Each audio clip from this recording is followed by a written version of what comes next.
Maintenant, j'ai convoqué ce point de presse pour éclairer d'abord un certain nombre de choses, parler du contexte et donner des perspectives qui demain peut-être pourraient faire en sorte des situations pareilles ne se reproduisent plus. Qu'est-ce qui s'est passé? Un beau matin, une marche improvisée a été organisée. Et il y a eu un dérapage. Des scènes de violence,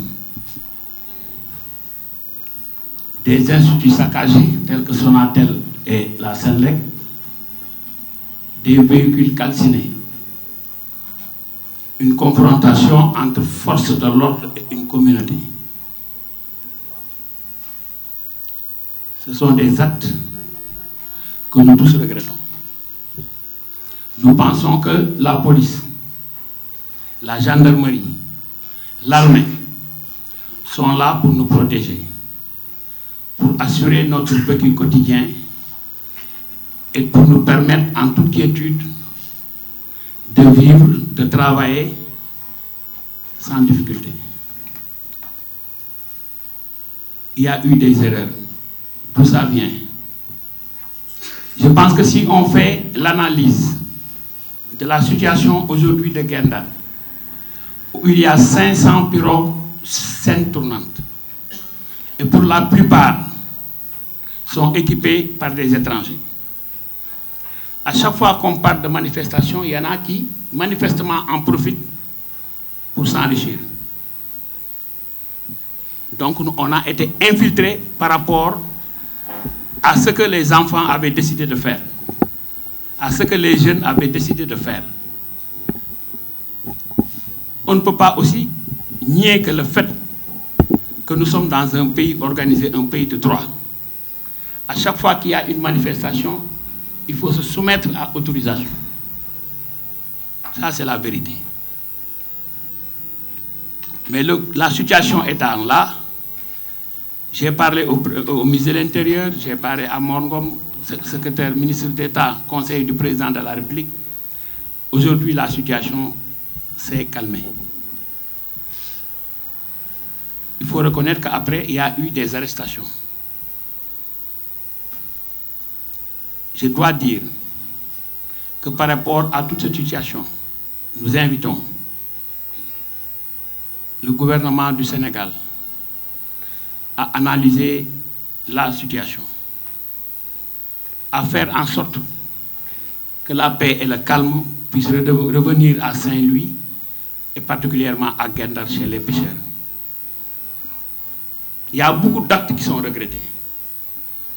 Mais aussi je regrette beaucoup de déclarations où on a fustigé les Guet-Ndariens, on a fustigé les Saint-Louisiens, alors que le Guet-Ndarien proprement dit, il ne demande pas d'être financé, il ne demande pas d'être subventionné, il demande tout simplement qu'on lui mette les moyens qui lui permettent d'aller travailler dignement, avoir sa licence de pêche, aller en mer, venir vendre son poisson, servir le Sénégal, parce que tout le monde sait qu'ici à Saint-Louis, les produits qui y sortent sont un régulateur social indéniable.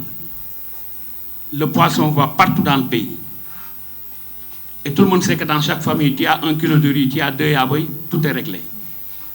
Donc je pense qu'il faut donner encore beaucoup plus de considération à l'activité.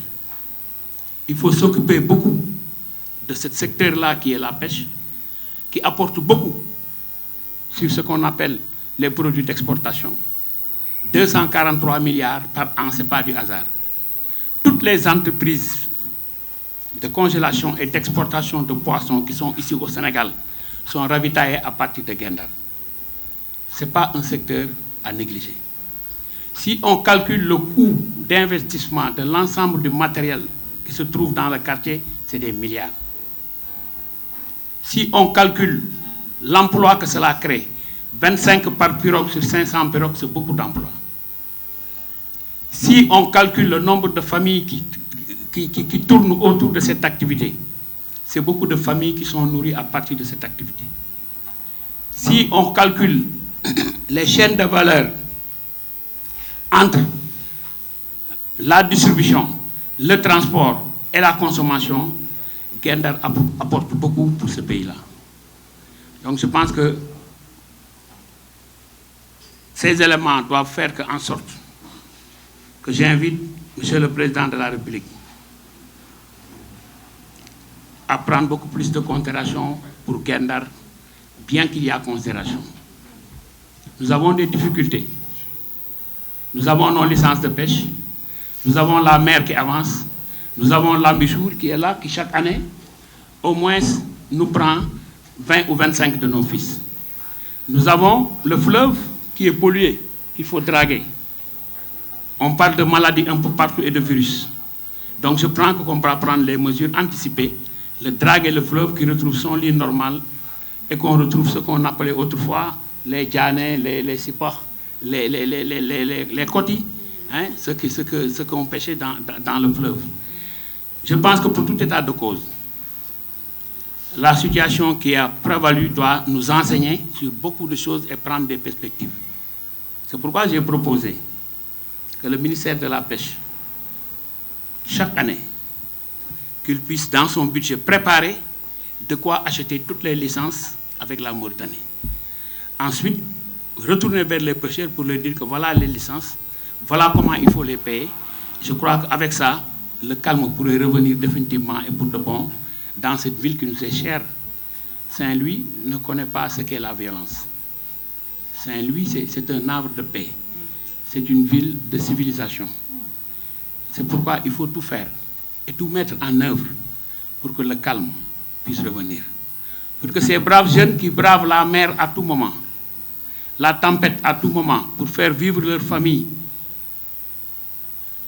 méritent respect, méritent considération, méritent aussi une attention particulière de la part de l'autorité centrale. Je dois dire qu'en tant que Gendarien, j'ai été heurté.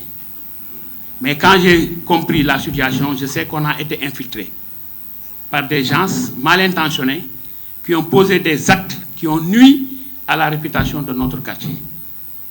Mais tout ça, ce n'est pas grave. Nous sommes Gendariens, nous le resterons toujours. Nous y croyons fermement. C'est pourquoi je demande à ce que Mbaka et Yamdjei, qu'on puisse les libérer. C'est une invite. Il y a des enquêtes en cours, nous sommes d'accord. Mais les enquêtes ne peuvent pas empêcher de donner des libertés provisoires et de continuer son enquête. Que ces enfants soient libérés, qu'ils retrouvent leur famille. C'est une requête de tous les Gendariens. C'est une requête de tous les Saint-Louisiens. Et je pense que cette ville-là mérite autre chose qu'une bataille entre gouvernement, un quartier, une communauté, un État. Je pense qu'aujourd'hui, la situation de ce pays, de loin, doit dépasser tous ces clivages qu'il y a entre les secteurs professionnels. Aujourd'hui, tous les secteurs sont en train de bouger.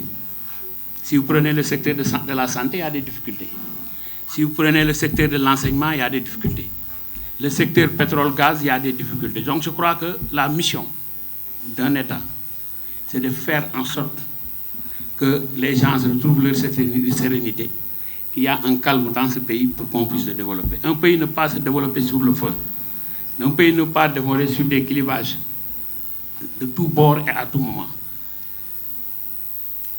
Monsieur le Président de la République, je vous interpelle. Nous vous avons soutenu parce que nous croyons que les licences seraient réglées, elles le sont. Nous vous avons soutenu parce que nous pensons que cette embouchure-là, qui nous ravit beaucoup de nos jeunes, chaque jour, quand ils disent à leur maman que nous allons en mer, c'est des craintes, c'est l'inquiétude, c'est l'angoisse jusqu'à le retour. Monsieur le Président, réglez-nous le problème de l'embouchure. Monsieur le Président, réglez-nous l'avancée de la mer.